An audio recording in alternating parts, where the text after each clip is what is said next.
So to all you rad people out there from whatever rad town, whatever rad place, you guys know the drill. I'm Ryan. And I'm David! That makes us R-A-D. Rad people. So get rad with us. Woo! Can I get an ale? Ale. You know, I got to talk to you, Ryan, because, dude, you know what just came out recently? And it got me thinking is Rick and Morty. And I know you're a huge fan. And, dude, I read on the news, Rick and Morty has a new season that came out, but it's not on Netflix and everything. But I'm like, come on, Netflix, you got to get your stuff together. This is quarantine time. Where's the more Rick and Morty episodes? Let's go. New things to watch. Yeah. Well, this would be the second half of the fourth season. I think the fourth season started in October, if I'm not mistaken, and then there was like 5 episodes. Yep.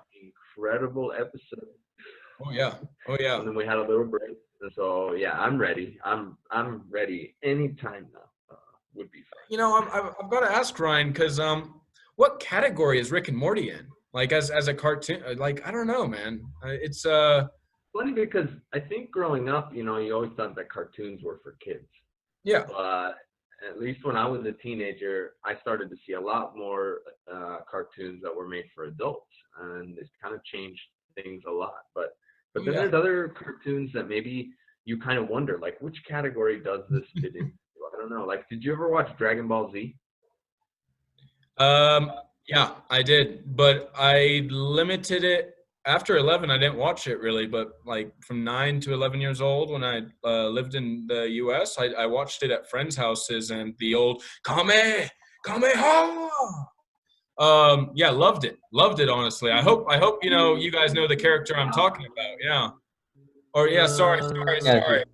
Yeah, that's it right there. That's it right there, isn't it? 2 episodes later, man. Yep. And then the next week, finally, he's like, oh, and he throws that giant ball of energy. That's basically my experience of watching Dragon Ball Z. It was like, when is this ever going to, like, advance? Yeah.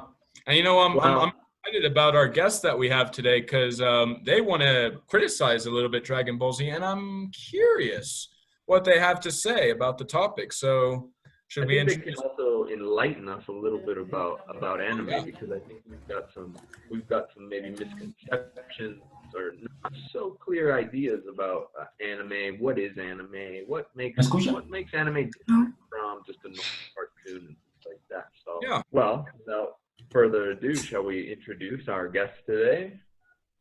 Nicholas and Juana. Hello. Yeah. Welcome to the Rad Podcast. Awesome, guys. Podamos revisar conjuntamente ese comunicado y ver qué acciones vamos a tomar desde los grupos de investigación. Interesting. So, what did you guys want to talk specifically about today with this topic of anime? Because yeah, to be honest, David and I we're a little bit of maybe some might call us noobs. Territory.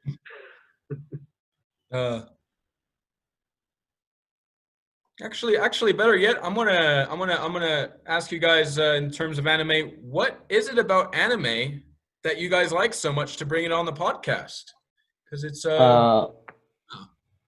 Okay, well, I really like some of the stories and like how they are written, and also like a very important thing of like shonen animes that are like the type of anime that I watch the most are like the battles they have. Okay. Like the fighting and things like that. Yeah. She doubled. Wow. Juana, I think, is pulling out an anime trick on us here. She's cloned herself. Clone jutsu. That's some. Actually, yeah. I'm gonna remove one. All right. So Juana, for you, anime. What is it about anime that you like so much? Probably for me, as I started watching it like when I was really, really small, is the stories, like the values it shows definitely. Like it's something that has helped me grow Hmm. up so much. That's an interesting point that you like stories, because I don't know, Ryan. I know that you like writing, and you're kind of the senior English teacher as well. So I often find that a good story requires two things: intent and obstacle. And I often find that the best forms that it comes in is actually cartoon forms in terms of episodes. There's always intent, and there's always an obstacle that prevents the intent from happening. Mm, I think that's a key component in writing stories. I don't know. I think when I used to teach like elements of stories and plot and conflict and things like that, I always liked to use uh, cartoons because I think that they're really good examples. And like for instance, the old Looney Tunes cartoons are fantastic because they always follow a very kind of predictable plot. In 11 minutes, you're always going to see that very perfectly shaped plot structure, right? You're always gonna, and then everything's cool at the end. But I don't know. And well, the experience of watching anime has always been a little bit different. Like I said at the beginning, my experience watching Dragon Ball Z was that sometimes it felt like things never were going to end, or things that always just get stretched out and out into the future. But maybe that's a different type of storytelling, and maybe that's the storytelling. Well, actually, that's kind of something that happens to series that are really long. It's like when authors are writing the manga, that is like the The thing source that for comes anime. before the anime. The like it's like a comic. It's like sometimes they don't really have time to go back and revise what they were writing before, so they're just like start like going in circles, like they don't know where the plot is anymore. So Mm. that's something that happens to many series, but that actually it thinks that it pays when you think about like all of this story at all, when they finally like find back the plot and continue advancing. Like I think it pays, but yeah, it kind of happens, and we are going to explain that also in the series that we're going to be talking about. Okay. Well, why don't you get more into that? What would you guys like to explain to us today? You have kind of a central thesis, let's say. So, what is it that you want to express to us today? Well, so we are going to be talking mostly about shonen, that is like the most popular genre of anime, and like for a long time it's been the most popular. So like the basis of this style is that the main character is almost always a male, because this style of anime is like dedicated to boys, like to teenager boys that go to school, like they want to be like really attractive to this public. But actually, most people watch it, like internationally talking, it's like for everyone. But in Japan, it's most specifically centered for teenage boys. And also, one other characteristic is that some of these series tend to be really, really long, to have a lot of chapters and like many parts that are not that interesting or important for the story, but that it's like kind of the thing that they have to like bring out a chapter every week without stopping, without like having time to really do something when the series becomes really popular. Yeah, for example, like the anime of One Piece has in this moment 929 chapters, while Naruto, when it finished, had 720. Wow. Yeah, that also counting with the specials, with movies, with another special chapters that are called OVAs. It's like a lot. And for That's example, One that's Piece is still ongoing, so okay. it's going to become much longer. That's one thing that I think I had a friend. My best friend is really into anime, actually, and it's funny that I never really shared that with him. But one of the things that I started to notice was that he would watch some series. I believe maybe one of them was Bleach, I think, and maybe if I'm not mistaken, Death Note also, that had Yeah. like a definite ending. So like they were designed to end at a certain moment. You know, there might have been 5 seasons, let's say. And it's interesting because I started to notice, I don't know if this is true, but I started to notice that sometimes this started to move into normal TV shows. Like if I go back to like the TV shows when I was a kid, TV shows always seemed to like just kind of have a story that would go on forever, and it wouldn't really make a lot of like advance. I don't know, like one of my favorite examples is like ER, right? ER is about the emergency room. And so every single week there's just always a new story to tell about the emergency room, right? And but nothing really changes. Everything kind of just stays the same, and it's a new Yeah. story. But Like for example, go ahead. Bleach mangas is already like finished, but the Right. anime like was kind of cut it, and now they're planning to give it like the end that the manga had, like adapting that piece of manga that wasn't adapted Mm. before. And I'm sorry, I may be the novice here to this whole aspect of anime, but magma anime, je ne sais pas. I don't understand the difference. Would you guys mind helping me out on that one? Okay, so like manga is like a comic, but in a Japanese style.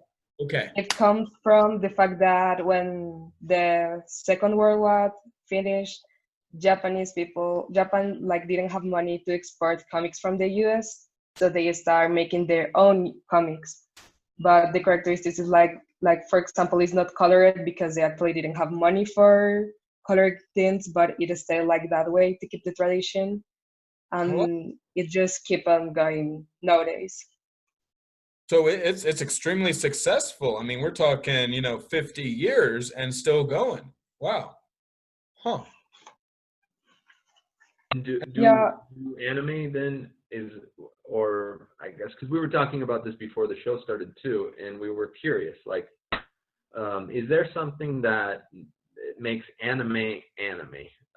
For instance, we talked about Looney Tunes as an animated series, but that's Mhm. not anime, right? So what is it that makes anime anime?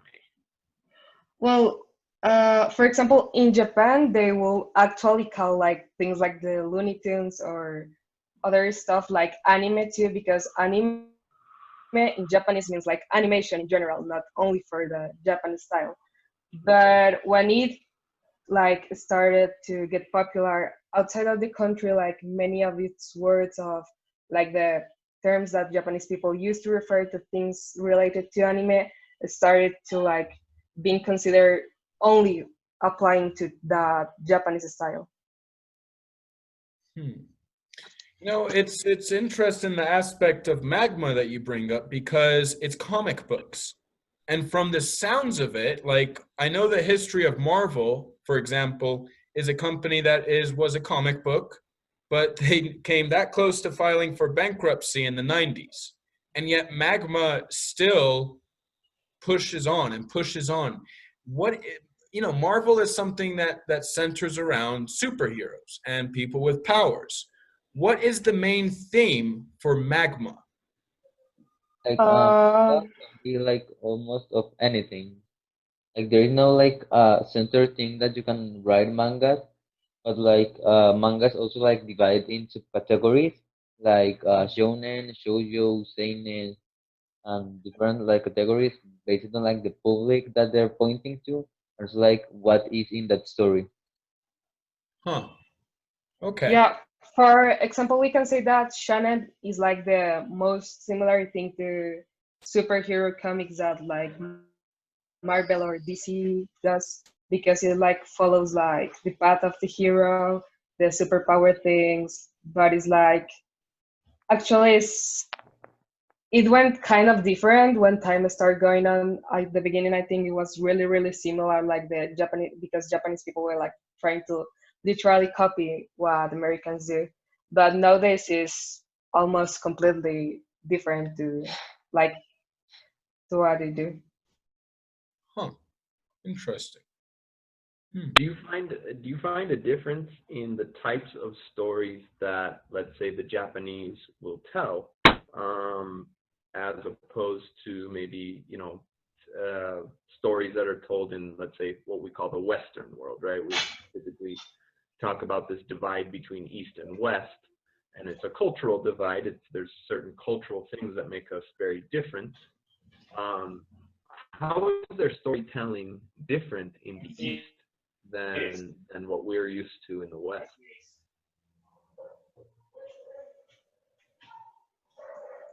Well, as for I can see, like I'm also a big fan of Marvel movies and of superhero movies, and like, well, I think one of the first differences that I see is the main characters. Like, for example, when they show you superheroes, like Western superheroes, they can give you like a tragic story, like I don't know, Iron Man and the family that was killed, but they tend to show you like a more mature character, like a person that has already seen some things, that has developed, that is not that innocent or that childish. Is like they show you people that have already life, like things that have already like created a personality and that have already certain traits due to that things that they live. But in anime, it's more like they give you like these characters that are completely innocent, that they don't really know anything about the world, but they also have like tragic backstories, and then they like the whole point of the series is just see how they come from knowing nothing to be like the most powerful in their series or the best, or like just how they achieved everything they wanted, like starting from nothing. I think that's the main difference. I don't know, like. Hmm. I gotta ask, do you think culture has something to do with it in many ways? Because Japanese culture is extremely unique. Um, am I right in saying Shintoism is a big aspect of Japanese culture, and it's nearly non-existent in the U.S. But I feel like culture, when you look at the comparison between the two, has something very big to do with it. Now, I've seen covers and I've never purchased Magma, but I've flicked through the book enough to know that I see some kind of intrinsic elements of nature that kind of evolve in some. I'm just thinking of like one book that I don't even remember. It was at a store that I had flicked through. But I see like elements of nature that kind of emerge in Magma that don't really pertain to the essence of a normal Western, if you will, American like comic book, because it's like an individual and it's focused on that individual and his dual characteristics, if you will. I don't know. Do you think culture has an element to play with the creation of Magma and anime? Well, yeah. As Japanese culture is like more central, like trying to protect children, like to keep their innocence. Like they're also like a really reserved culture. So what happens in anime and in shonen mostly, because it's like made for young people, is that they show the lives that they also would like to have if their country wasn't like so reserved. Because if you see like the most of the characters in the series, they are like really open and really smiley always and always shouting and dancing everywhere, but Japanese people are not really like that. So it like also shows like what they really would like to be in their culture, but they can't. Huh. Interesting. Yeah, for example, like in One Piece, like most of the characters are like very like extroverts, and like they're always like at the end of the arc, like always dancing and drinking, like at a very happy mood. Hmm. Okay. Interesting. So did you guys want to show us then this diagram, this sort of analysis that you guys have been working on? Because you guys have been digging deep into the topic, correct? Yeah. So Yeah. like we're like first like we're going to like try to compare like the main character of this like very known anime that is Dragon Ball to other very known characters from other animes. So we're going to first compare Goku with Naruto and Luffy. The only one I recognize is Goku. I'm sorry. Yeah. Uh, So this guy. so that guy is Naruto. The guy Okay. that is under Goku. Okay. And if you go up, you see again Naruto and Luffy. Ah. Okay. Interesting. Interesting. Huh. And So we've asked, go for it. Sorry. sorry, so we based this decision because you're like not only like how popular is the series, because like actually they're like the three most popular, but also like the story, the plot, and the characters, because they are like really similar in some things, but you can actually see the difference that says if their story is like really good, like within it is like just good, but people make it seem like it's way better than it actually is. So that's how we decide which series we're gonna be talking about. Also because One Piece has like a big like the favorite of baskets, and Naruto is my favorite, so it's like we can talk about that a lot about that. Yeah, so And like for example, Goku and Naruto and Luffy, all of them like have very good charisma, and they're like very decided with what they want and what they're going to do. But like at the time of like writing the characters, like the Goku, Naruto, and Luffy writing is like very different. do you guys mind if I ask a question? Because you guys talked about character analysis, which is something I'm doing at the moment with my ninth graders. What is this? What method do you guys use to analyze the character at the moment? Or how are you planning on analyzing the character? Okay, we were what we did is like make a Venn diagram of the three characters that we are going to analyze right now, and we start writing like the similarities and their difference, and like how that affected the story and like the plot of the series, because like it seems that all the main characters of shonen animes are like the same, are like really similar, like they have the same personality.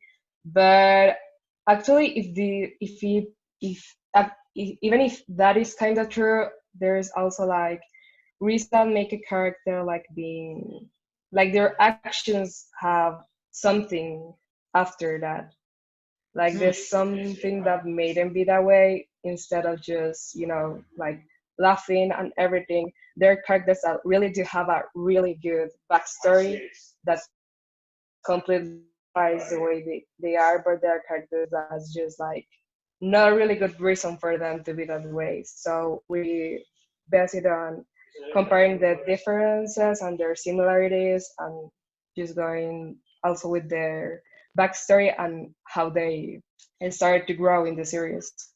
Okay. Also like trying to compare their objective, It's more of a character's comparative objective.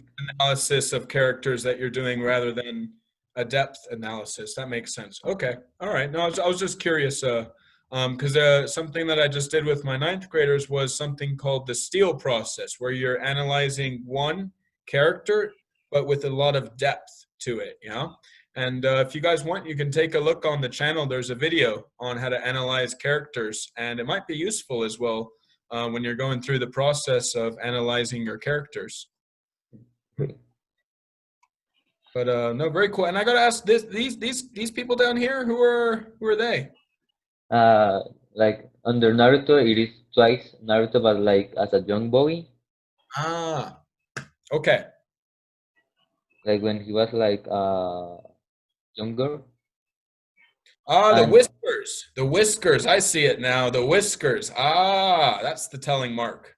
Okay. Yeah. It's true that Naruto has whiskers. Yeah. Or they could have just been like, slips with the pen. I don't know. Yeah. Maybe on the original. Yeah. yeah, and under Naruto, there are like Ace and Luffy. That Ace is like Luffy's kind of adoptive brother. Hmm. He's like he's not like related by blood, but they both like grown up together. Ah, very cool. Very cool. And here they are again. Yeah. Yeah. Very nice. Hmm. So what we wanted to do in this part is like, for example, for both of us, for Vasquez and I, when we like watch some content related to Dragon Ball, it was like it felt kind of empty considering the things that we have watched before, because like it's like Goku doesn't really have a strong background story. He has And an also like uncle or a granddad? Or, oh my goodness, it's been 16 years and I can't remember who the Goku's family members are. I know he's not related to Piccolo. That's the good news, yeah. He came to Earth in a spaceship, right? Yeah, that's it. That's it. From He came from that's like yeah, yeah. That's now. There we go, Ryan. Ryan, you've got a good memory for Dragon Ball Z. It just slipped my mind completely. Huh. All right.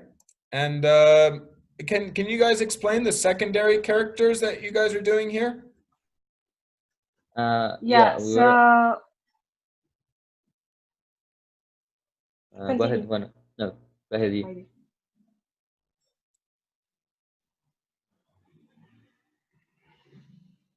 One. Okay, so what we wanted to do with the secondary characters is that, well, even if like the most important, like recognizable part of a series is their main character, a good series is completely like dependable on the secondary characters that they have. Like if a series doesn't have good secondary characters with like also a good backstory and like a special characteristic that make them like being special for something, is not going to be a good series. So first of all, one thing that we could see in Dragon Ball that is not like we didn't like at all is the teamwork. Because actually Shannon is like always trying to leave a message, and I think that Dragon Ball does that pretty well. But about teamwork is like they don't really show that the right way.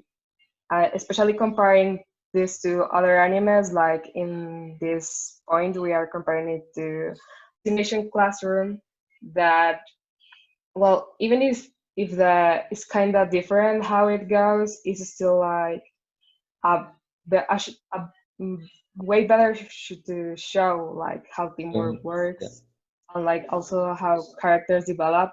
Like even if there is a lot of secondary characters, like the people that were writing this series still like uh, takes time to describe every single secondary character and make them special for something and make them work together, but it's still like being non-dependent on each other. Like they really take their time to make people that could perfectly be real. That I think that's something that doesn't really happen in Dragon Ball.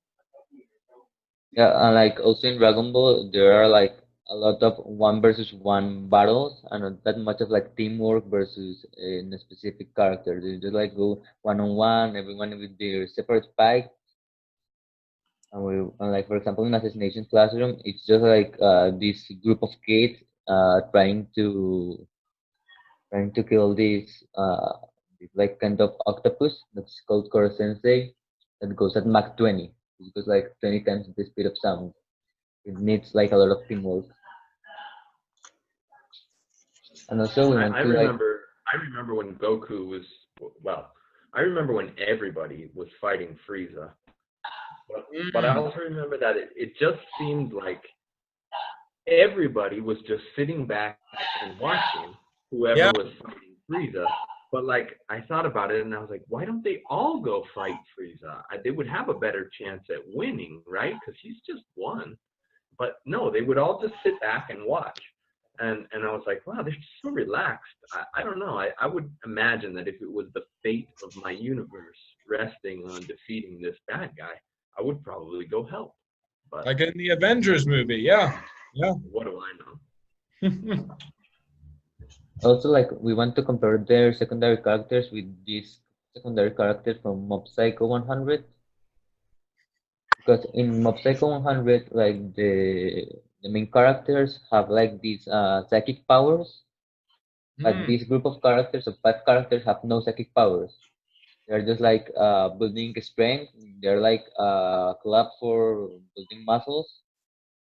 And when the protagonist is like in troubles, they help him, even though they don't have like this big amount of power that he has.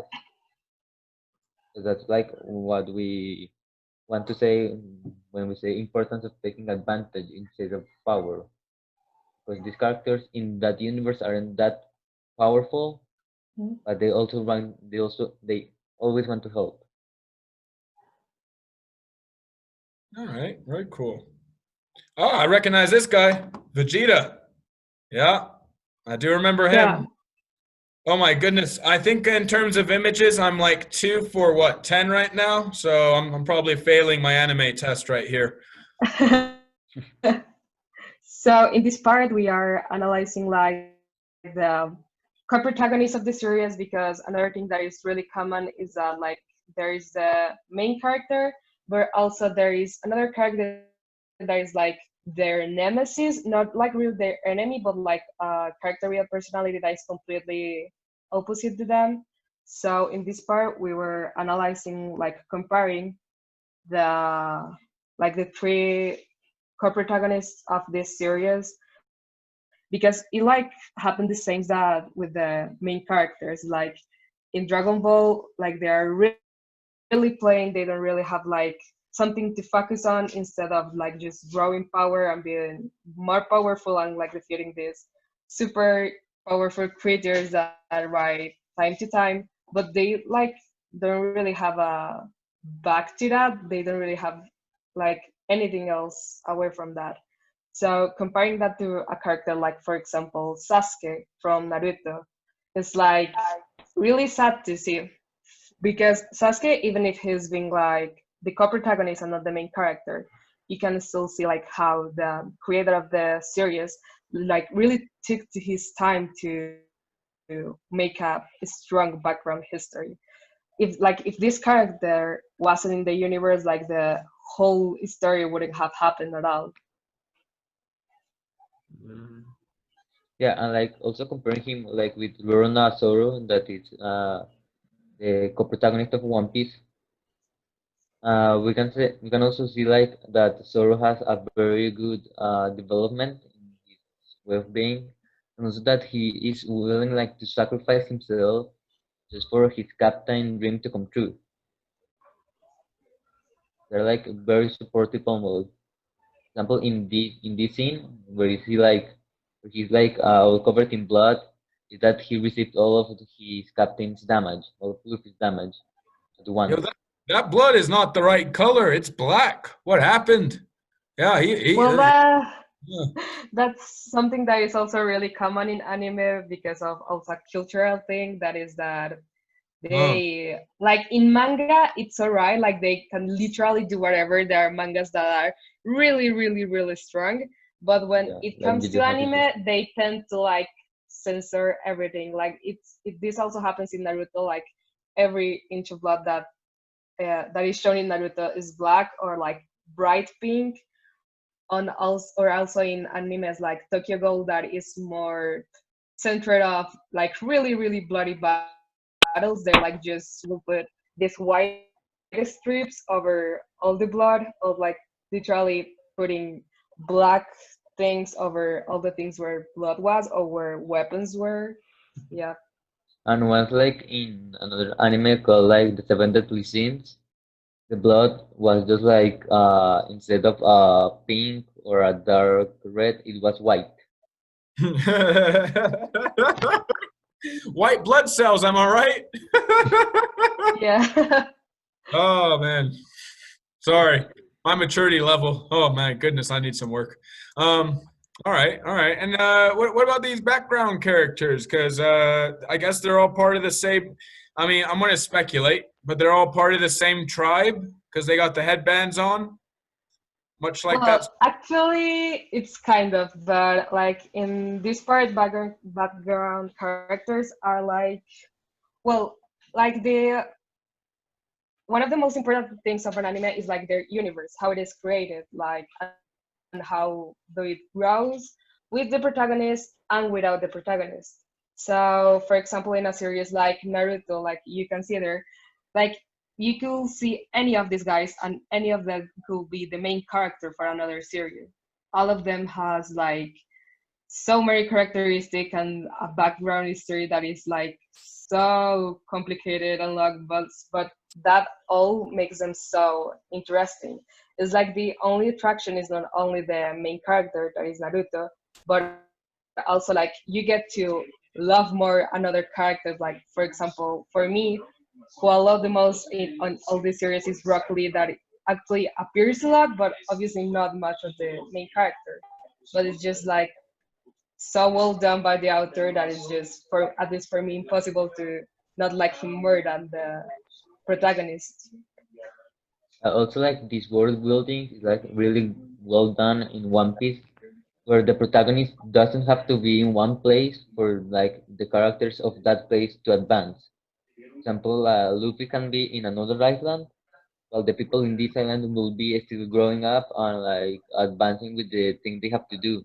While in other kinds of anime, the protagonist, well, like everyone who advance has to be close to the protagonist. Yeah, it's like the whole universe is going around the protagonist, but like in good animes, it's like the protagonist goes around the universe.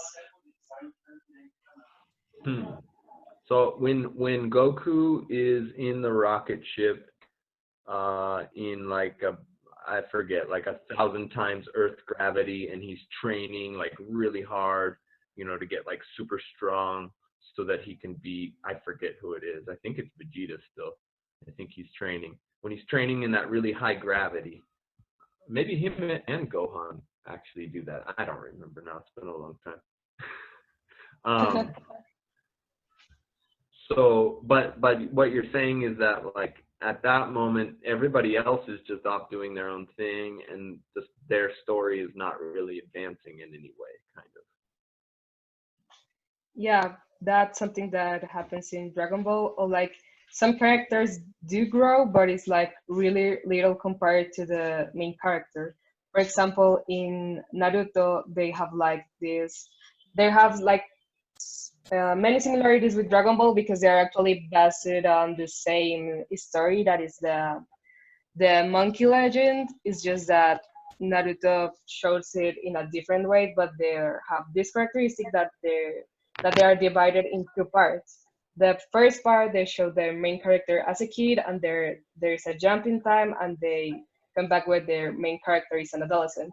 So like in Dragon Ball, when that jump in time happens, is like you can see that yeah, everyone has grown obviously, but it's all centered on Goku, on what Goku was doing. But in Naruto, it's like they take the time to show you what all these other characters have been through, and to show you that Naruto is not the only one that was growing, but that there are characters that literally grow even more than him and were doing things even like greater than what he was doing. Mm-hmm. Hmm. Okay, so like in this next thing we're going to base in the story is that we're going to talk about Gon, that is the protagonist of Hunter x Hunter. And like we want to focus on like what he wants to do. So Gon like has this thing that he wants to do is like, I need to become a hunter because his father was a hunter and he abandoned him for doing that. So Gon's like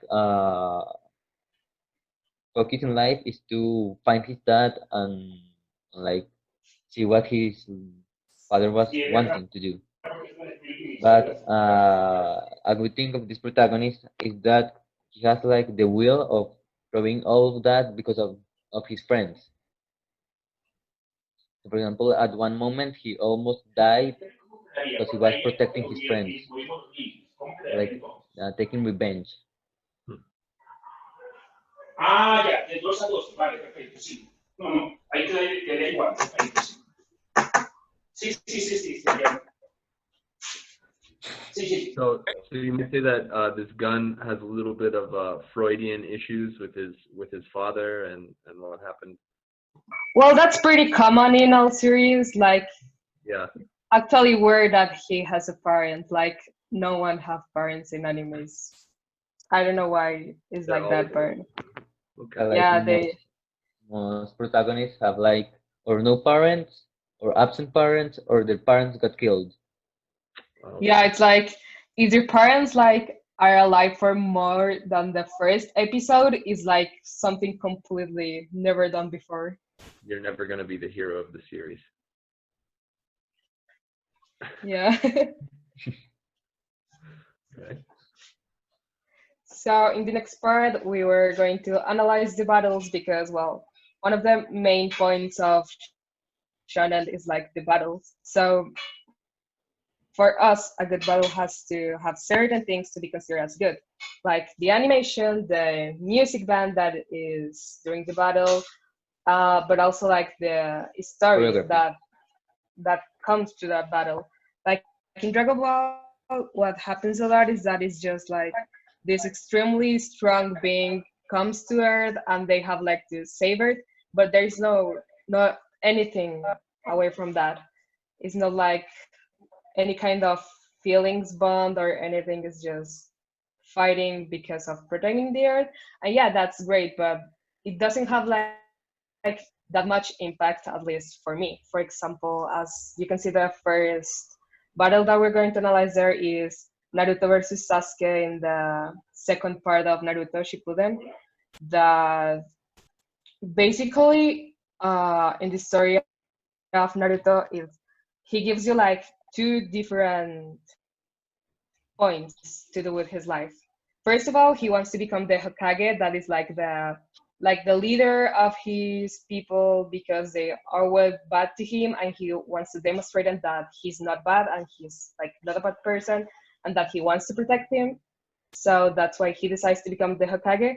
But also his second main point is to bring Sasuke back to Konoha. Like Sasuke can be considered like his best friend, and like because of his past and certain things that happened, he ran away from Konoha, that is like their city, their village, and Naruto. All the series is like trying to bring him back. So the first time that Sasuke runs away, Naruto like goes for him with all his childhood friends, and they like almost get killed just for supposedly saving Sasuke when actually Sasuke was running away from them. So when they encounter and they fight, is like so many feelings encounter with the fact that they were best friends, that they were actually starting to support each other, but then Sasuke decides to leave it alone because of his past. And many years before, when after that, when they like meet before, after all this fighting that Naruto has been doing, like to protect him, they just end up fighting again instead of solving the problem. So it's like so many feelings encounter, like, and also this battle has like the point that it doesn't not only show you like they fighting like as grown-ups, but it gives you flashbacks of they fighting and playing as kids because they were like childhood friends all this whole time. And when you say down here, well animated battles, um, what do you guys think is so important about the animation in a battle? Because I remember that was one of the things, me and a group of friends were kind of all watching Dragon Ball at the same time. And it was new for us. We'd never really watched any before. And we thought it was kind of funny because like when they would do the really fast battling, it would just be a lot of like still shots. It wouldn't be movement, right? You wouldn't actually see them move, but it would just be lots of different photos kind of. And it was always kind of like a Yeah, and then like one person would connect, right? And then there'd be a final like and then the whole thing would explode. yeah, well, that's something that usually happens when animation studios are not given the time like to do things well, because like I was saying, like the same as manga, they are given really little time to doing these projects, but actually sometimes it's just not that they are given little time, but like they really don't want to work. And I think that's something that happened with Dragon Ball a lot, but also with Naruto. What I can say is that at least in Naruto, like this bad animation and like these things were mostly in battles that were not as important. Because for example, in this battle that I'm talking about, Naruto versus Sasuke, is literally like the best animation out of all the chapters in the series, because it's like the most important battle for for the series too. Mm-hmm. But I think that doesn't really happen in Dragon Ball. Like they have these really, really important battles, but they are just animated like with 2 draws every second. It's like doesn't really look good. Yeah, and it's like that continuous series of punches is like also like one thing that we want to say that has Dragon Ball that done wrong, and is that like their battle choreographies, like the movement of the characters where they're fighting, they're like very repetitive. Like if you can check like different fights, and some of them have like the same battle style. Yeah.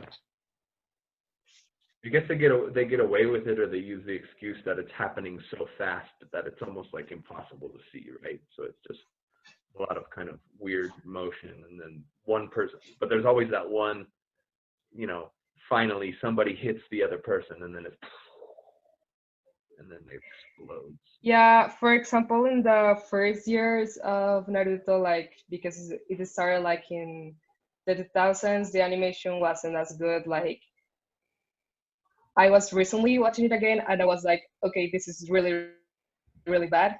But it's like understandable because like they have to do all this work handmade, like drawing every second. But with the technology that there is nowadays for animation, like you can see the big difference from that just punching and sounds to it comes to a real choreography. That is another main point of a battle, the choreography. Yeah, so we like wanted to show you like a couple of videos of like some fights that we found that were like recent fights that had like very good animation. Okay.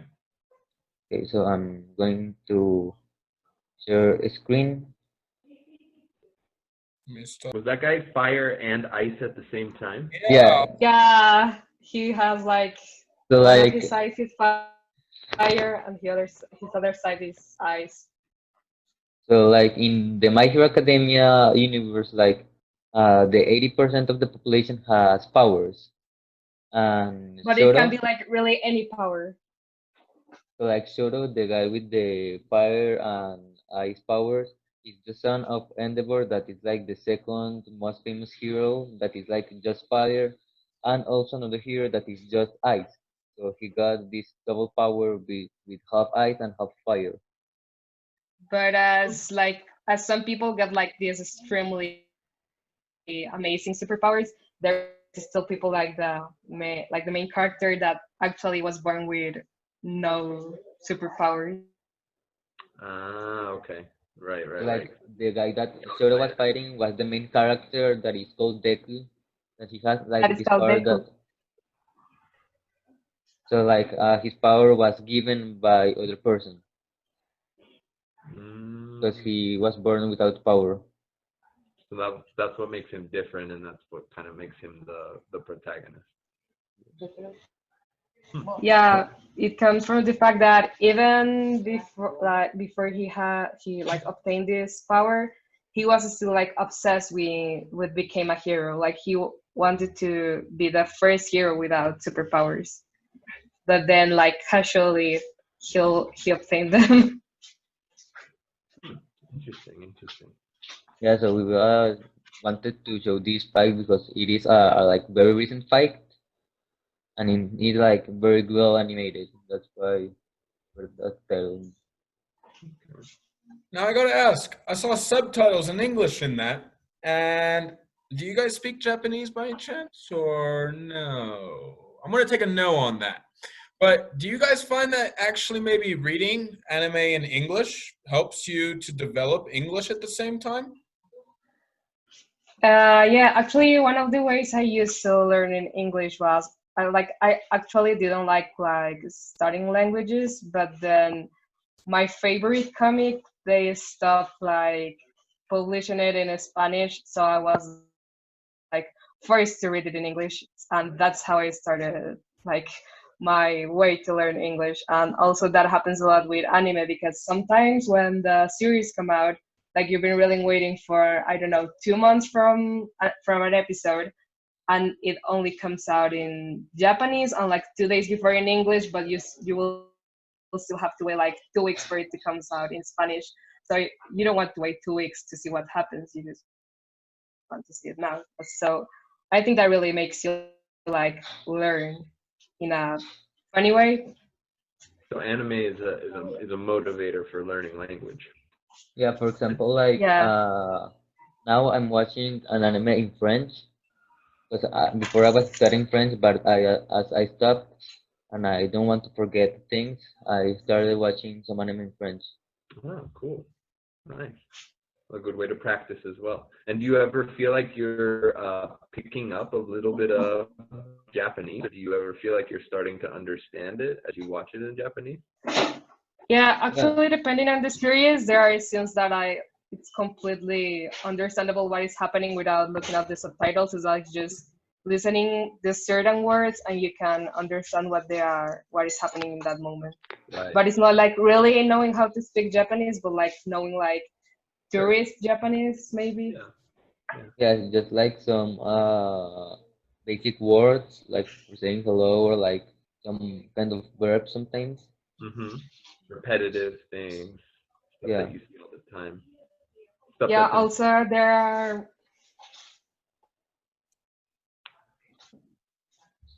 sorry. Also, there are certain words that are like really special from the Japanese culture that means things that only has a meaning in Japanese, like or that translate that to Spanish or to English, you will have to use like whole sentences, but they can just say it in one word. So that I think that are the words that are easily to remember.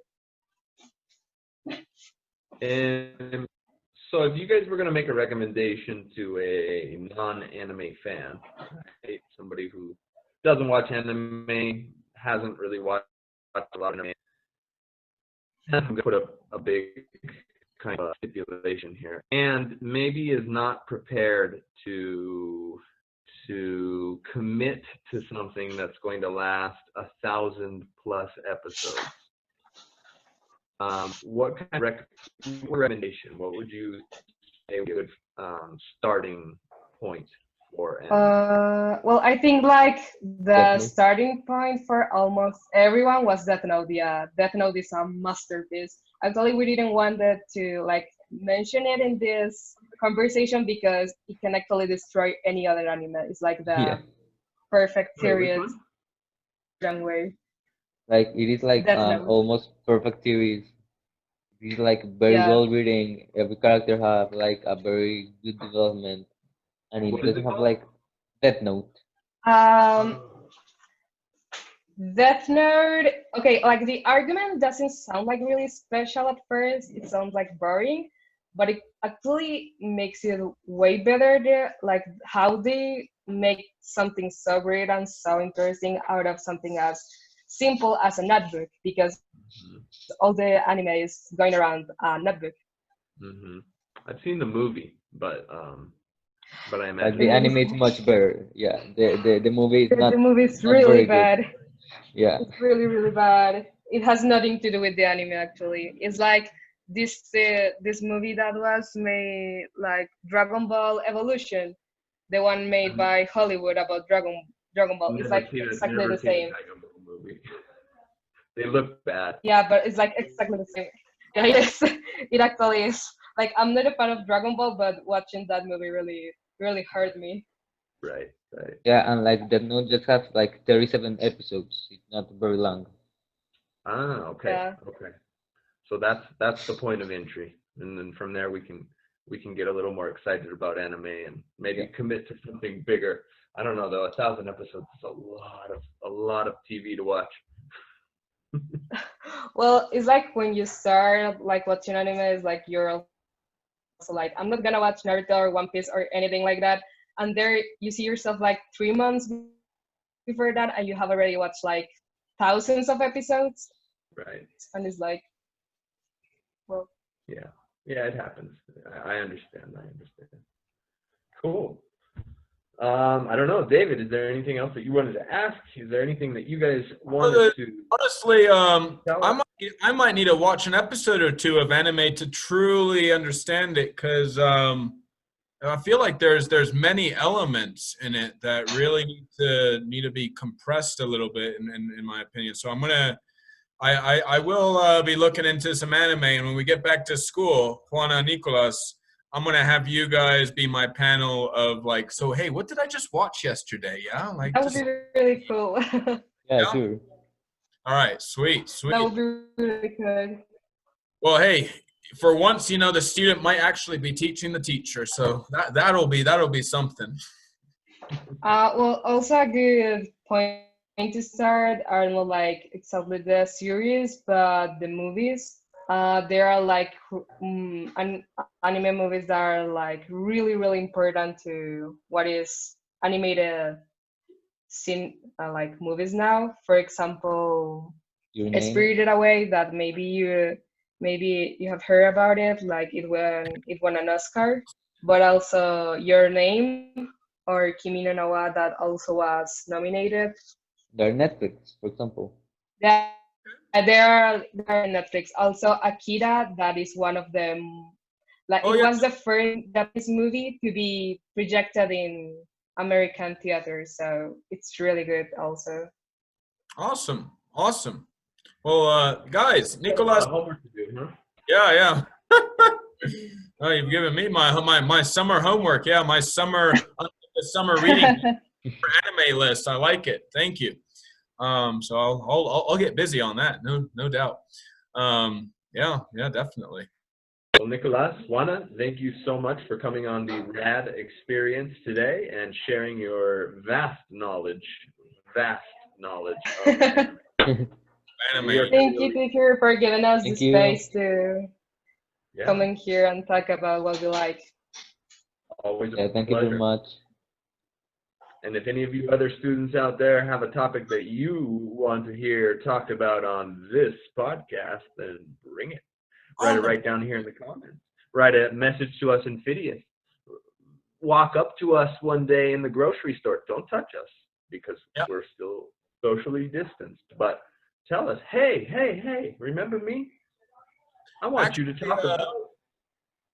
Dude, my brother told me that he's been sending me psychoanalytic messages through the telekinetic sphere or something. And, if you need to, try it out. I'll probably try and receive the messages. They rarely go to spam, but, if you need to send me a message on the telekinetic sphere, go for it. I will listen into them. Extra sensitive to all psychic phenomenon in these next couple of days. We'll be waiting for you. On that note, boys and girls, Ryan, take us out. Another rad podcast. RAD. See you on the next one. RAD. We look Bye, forward to everybody. seeing you guys. Bye-bye. Bye. Thank you. Bye. Thank you.